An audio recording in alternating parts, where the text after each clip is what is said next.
Hi, good morning to you. As you can see here in the background, we have some archery going on.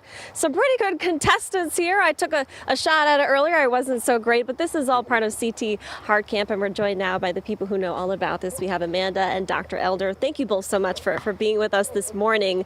First off, tell us a little bit about what is CTHeart Camp? So CTHeart Camp is a camp for any child in Connecticut that has congenital heart disease.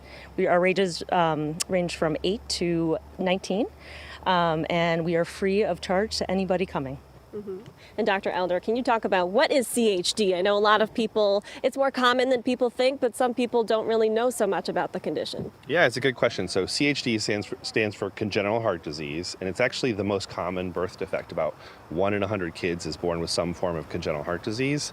About a quarter of those need some kind of surgery within the first year of their life. Mm-hmm. And growing up with congenital heart disease is sometimes challenging, and you feel alone. So coming to a camp like this lets them be around other kids that have heart issues. And what are some of the restrictions here? I know this is a sleepaway camp. They're here for 1 week at a time. You guys are sleeping here with them in the cabins. What are some of the restrictions? Or we try not to have any restrictions. Right. We try to accept anybody that would like to come, because we want everybody to have a community and a support system. Mm-hmm. But in terms of physical activity, is it just like a regular camp, or a certain running can't happen, or?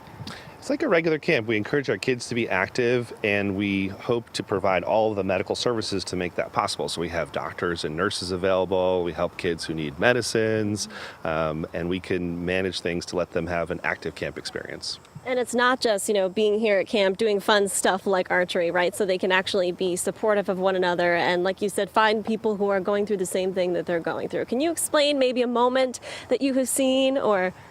I would say the best example I have is one of our first years when we always have a fireside chat, and we ask the kids, do you know anybody else with congenital heart disease?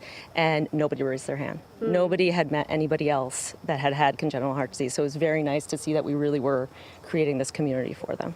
Right, and it's something that, like you said, is actually more common than people think, and it's not something you just say when you meet someone. I have CHD, so it's really nice that they have this support to be with one another. We're going to be speaking with some of the campers coming up in the next hour, and maybe I'll take another shot at the archery over here. I don't know. We'll send it back to you guys.